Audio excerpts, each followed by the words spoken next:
बहुत ही विभत्स दृश्य था वहां का। और लाशें ही लाशें थी। उन लाशों पर सैकड़ों मक्खियां भिनभिना रही थी। इतनी भीषण रेल दुर्घटना पिछले 100 सालों में नहीं घटी थी। 3-3 रेलगाड़ियां, जिसमें एक मालगाड़ी शामिल थी, उनकी बोगियां एक दूसरे पर पूरी तरह जड़ी हुई थी।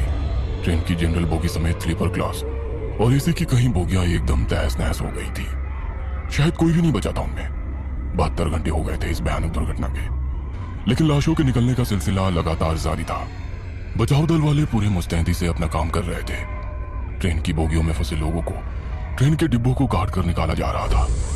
एम्बुलेंस और बोगियों को काटने वाली मशीन की आवाज सुनकर भी डर लग रहा था। एम्बुलेंस में घायल कम, लाशें ज्यादा ले जाई जा रही थी। लेकिन कुछ लोग अभी भी अपनों की तलाश में भटक रहे थे। बचाव दल वालों से उन्हें उम्मीद थी कि वो उनके अपनों को शायद निकाल लाए। मेरा बेटा, मेरा 18 साल का जवान बेटा, उसे उसे कुछ मत होने दीजिए। उसे भगवान के लिए निकाल दीजिए। वो अंदर फंसा है। वो देखिए ना, उसके हाथों में हरकत हो रही है। उसे निकाल लीजिए, उसे निकाल लीजिए। माँ ऐसी ही होती है शायद। जहाँ उम्मीद ना हो वहां पर भी उम्मीद लगा बैठती है। उसका जवान बेटा मर चुका था, बेजान पड़ा था उसका शरीर।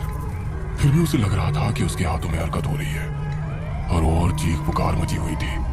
कोई अपने मासूम बच्चे की लाश को देखकर बार बार बेहोश हो रहा था, तो कोई अपने बूढ़े पिता के मृत शरीर को घूर घूर कर देख रहा था। कोई अपनी पत्नी के मृत शरीर को सीने से चिपकाए रो रहा था, तो कोई अपने पति की लाश से बातें कर रही थी। कहा था जिंदगी भर साथ निभाओगे। अरे कहा था ना। फिर बीच रास्ते में क्यों छोड़कर चले गए? अरे बोलो ना, क्यों चले गए? अब मेरी मांग सुनी हो जाएगी। अब है मेरी मांग में सिंदूर देखना तुम्हें बहुत पसंद था ना। अब कभी नहीं लगा पाऊंगी मैं सिंदूर, कभी नहीं। बचाव कार्य तो जारी था, लेकिन अब जिंदा बचे लोगों की उम्मीद कम ही थी। लेकिन उस दर्दनाक मंजर वाली जगह पर भी लोगों के चित्कार और लाशों की भयंकर दुर्गंध के बीच फोटोग्राफर दिनकर फोटो ले रहा था। वह एक प्राइवेट अखबार में फोटोग्राफर का काम करता था। एक्सीडेंट के हर एक सीन को वो बारीकी से अपने कैमरे में उतार रहा था। उस भयानक और चीख पुकार वाले स्पॉट को देखकर उसकी आंखें भी भीग रही थी। लाशों को देख उसके दिल की धड़कन भी तेज हो रही थी। लेकिन उसे अपना काम करना था, क्योंकि उसी से तो उसका घर चलता था। उसने कई सारी फोटो खींची और सारी तस्वीरें ऐसी कि कोई साधारण इंसान उसे देखे तो खौफ उसके चेहरे पर साफ साफ दिख जाए। तस्वीरें खींचकर वो उन तस्वीरों को जूम करके भी देख रहा था कि ठीक आई है कि नहीं। ऐसे ही एक तस्वीर को जब वो जूम करके देख रहा था, तभी अचानक वो एकदम से डर गया। बड़ी ही भयानक लाश की तस्वीर थी वो।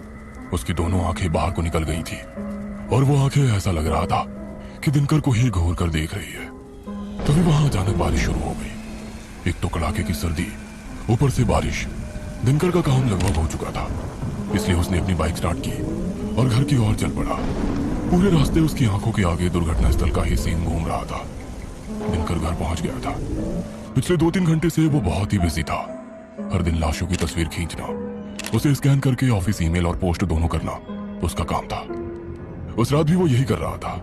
रात के यही कोई 12:30 बज रहे थे। हर और खामोशी ही खामोशी छाई हुई थी।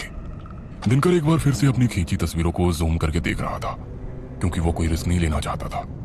क्योंकि अगर एक भी तस्वीर खराब पोस्ट होती या क्लियर पोस्ट नहीं होती तो उसे अपने बॉस के गुस्से का सामना करना पड़ता था। इसलिए वो एक बार फिर से उन तस्वीरों को जूम करके देखने लगा, धीरे धीरे बारीकी से। लेकिन तभी फिर से उस तस्वीर पर उसकी निगाह टिक गई।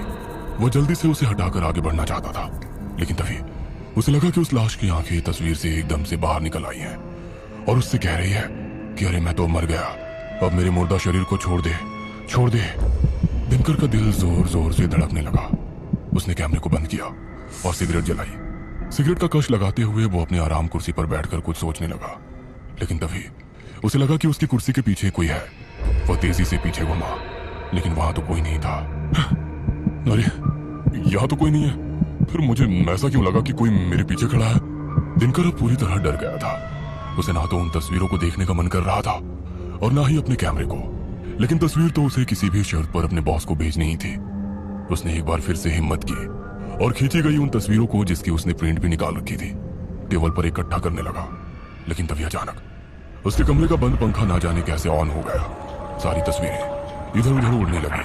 अरे ये पंखा ये कैसे ऑन हो गया? इतनी सर्दी है यहाँ।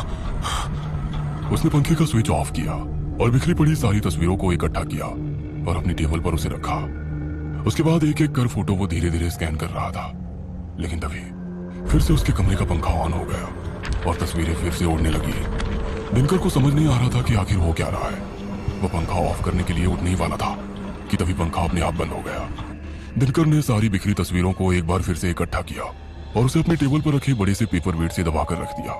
और उसके बाद एक एक कर अपने कैमरे की तस्वीरों को स्कैन कर अपने कंप्यूटर पर सेव करने लगा ताकि वो सारी तस्वीरें एक साथ ही अपने बॉस को ईमेल कर सके।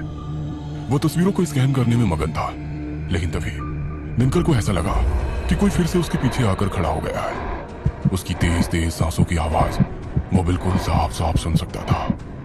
एक बार फिर से दिनकर के दिल की धड़कन तेज हो गई। उसे कुछ समझ आता उसके पहले उसने देखा कि उसके पास रखे पेपर वेट पर किसी की उंगलियां हैं। उन उंगलियों को देखकर दिनकर का चेहरा पीला पड़ गया। वो वहां से भागने वाला था, लेकिन उसके पहले ही वो पेपर वेट हवा में उड़ा। ऐसा लगा कि किसी ने उसे अपने हाथों से उठाया है और फिर उसने उस पेपर वेट को दिनकर के सिर पर जोर से मार डाला। दिनकर की चीख निकल गई। उसके सिर से खून बहने लगा। दिनकर दर्द से बिलबिला रहा था। तभी किसी अदृश्य ताकत ने उसके सिर के बालों को पकड़ा और उसे खींचकर जमीन पर पटक दिया। दिनकर को पहली बार लगा कि कोई साया उसके पास खड़ा है। उसके बाद उस साये ने दिनकर के बालों को फिर से खींचकर पकड़ा और उसे उसके कमरे के बाहर की ओर घसीट कर ले जाने लगा। माया, गुड़िया, गुड़िया, रे कोई बचाओ, कोई मुझे बचाओ। दिनकर चीख चीख कर अपनी पत्नी माया और अपनी 7 साल की बेटी गुड़िया, जिसे वो बहुत प्यार करता था, उसे आवाज देने लगा, लेकिन किसी ने उसकी आवाज नहीं सुनी। वो साया उसे खींचकर सीढ़ियों के पास ले गया और उसे सीढ़ियों से नीचे की ओर खींचने लगा। दिनकर चीख रहा था, चिल्ला रहा था। उसका पूरा सिर खून से भर गया था और सिर से निकला खून सीढ़ियों पर निशान छोड़ता जा रहा था। उसकी स्थिति बहुत ही खराब हो रही थी।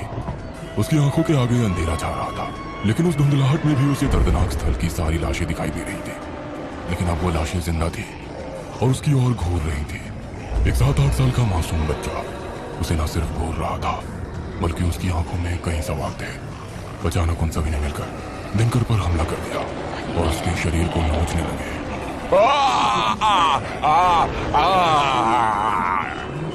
दिनकर दर्द से करा उठा और फिर से उसने अपनी पूरी ताकत लगाई और जोर से चिल्ला उठा, माया!